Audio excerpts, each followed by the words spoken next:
नमस्ते।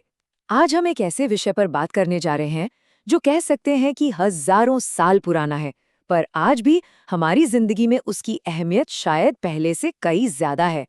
हम बात कर रहे हैं योग की, एक ऐसा प्राचीन विज्ञान जो आज की मॉडर्न लाइफ के लिए बना है। लेकिन एक मिनट, इससे पहले कि हम आगे बढ़े, एक सवाल है। क्या हो अगर योग वो ना हो जो हम में से ज्यादातर लोग सोचते हैं? मतलब सिर्फ शरीर को तोड़ना, मड़ोड़ना या मुश्किल से मुश्किल पोज बनाना।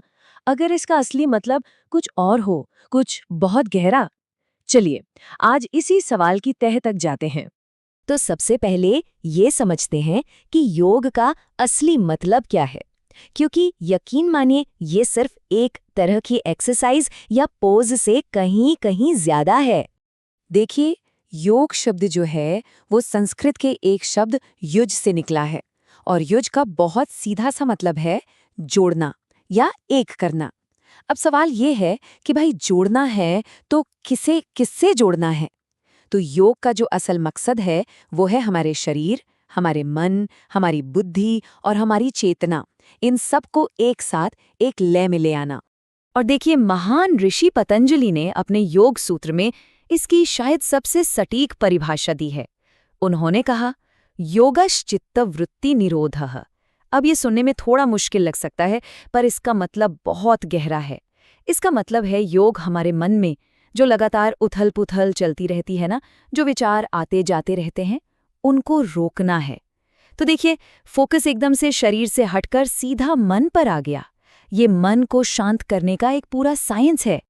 तो निचोड़ क्या निकला? यही कि योग सिर्फ कुछ आसनों का कलेक्शन नहीं है, नहीं, ये तो एक पूरा सिस्टमैटिक ज्ञान है। एक ऐसी कमाल की टेक्निक जो हमारे होने के हर पहलू को, मतलब हमारे शरीर, हमारे मन और हमारी आत्मा तक को एक साथ ले आती है, ताकि हम जिंदगी को उसकी पूरी गहराई में जी सकें, महसूस कर सकें। तो सवाल उठता है कि ये सब होता कैसे है? इसका जवाब मिलता है योग के एक फाउंडेशनल फ्रेमवर्क में, जिसे कहते हैं अष्टांग योग, मतलब 8 अंगों वाला रास्ता। और ये कोई थ्योरी नहीं है, ये जीने का एक प्रैक्टिकल ब्लूप्रिंट है, एक गाइड है। तो ये हैं वो 8 सीढ़ियां: यम, नियम, आसन, प्राणायाम, प्रत्याहार, धारणा, ध्यान और समाधि। अब यहाँ एक बहुत मजेदार बात है, गौर कीजिए। आसन, जिसे हम अक्सर पूरा का पूरा योग मान बैठते हैं, वो इस लिस्ट में तीसरे नंबर पर है। तो सवाल ये है कि भाई इससे पहले के 2 कदम क्या हैं? और यही सबसे दिलचस्प बात है। योग का रास्ता किसी मैट पर नहीं, बल्कि बाहरी दुनिया के साथ हमारे बर्ताव से शुरू होता है। ये है 5 यम, यानी हमारे सोशल एथिक्स: अहिंसा, सत्य, अस्तेय मतलब चोरी ना करना, ब्रह्मचर्य यानी अपनी ऊर्जा को सही दिशा देना, और अपरिग्रह यानी जरूरत से ज्यादा इकट्ठा ना करना। असल में योग की पूरी इमारत इसी नींव पर टिकी है। अब बाहरी दुनिया से हम आते हैं अंदर की तरफ। यम के बाद आते हैं 5 नियम, जो हैं हमारे अपने लिए, हमारा पर्सनल डिसिप्लिन। इनमें आता है शौच यानी तन और मन की सफाई, संतोष, तप, स्वाध्याय यानी खुद को जानना, और ईश्वर प्रणिधान यानी कि एक तरह का सरेंडर या समर्पण। ये चीजें हमें अंदर से तैयार करती हैं, हमें मजबूत बनाती हैं। तो जब ये यम और नियम की नींव मजबूत हो जाती है ना, तब जाकर आते हैं योग के वो हिस्से जिन्हें हम सब अच्छी तरह जानते हैं। चलिए, अब बात करते हैं शरीर, सांस और मन की प्रैक्टिस की। पतंजलि ने आसन के बारे में क्या कहा? उन्होंने कहा, स्थिरम सुखम आसनम। मतलब आसन कोई भी वो पोज है जिसमें हम स्थिर और आराम से रह सकें। इसका मकसद शरीर को किसी मुश्किल पोज में तोड़ना मरोड़ना नहीं है, बल्कि उसे ध्यान के लिए, घंटों तक एक जगह बैठने के लिए तैयार करना है। तो की क्या है? स्टेबिलिटी और कंफर्ट। और एक बात, योगासन और नॉर्मल एक्सरसाइज, ये दोनों बिल्कुल अलग चीजें हैं। कैसे? देखिए, जब हम कोई कसरत करते हैं तो शरीर की एनर्जी खर्च होती है, ज्यादा ऑक्सीजन लगती है।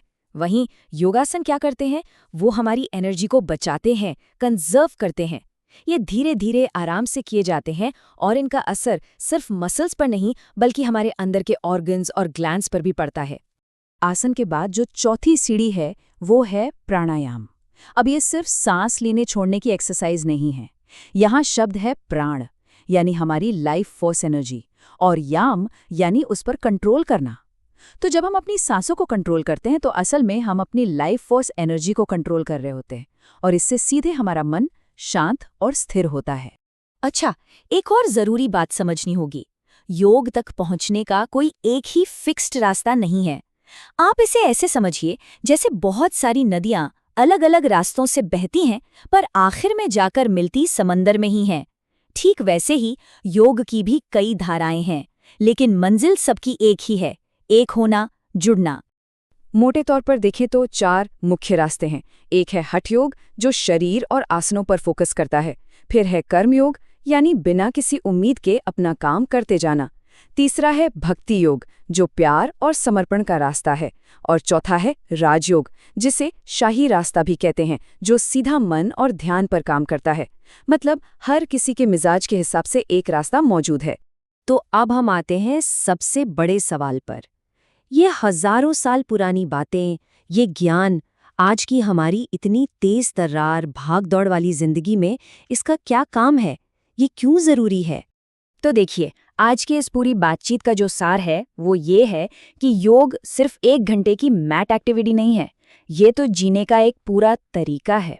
ये एक ऐसा कमाल का सिस्टम है जो हमें अंदर से बाहर की तरफ बदलता है। इसकी शुरुआत होती है हमारे नैतिक मूल्यों से, फिर ये शरीर और सांसों पर काम करता है और आखिर में हमें मन की गहरी शांति तक ले जाता है। तो इस विश्लेषण को एक सवाल के साथ खत्म करते हैं।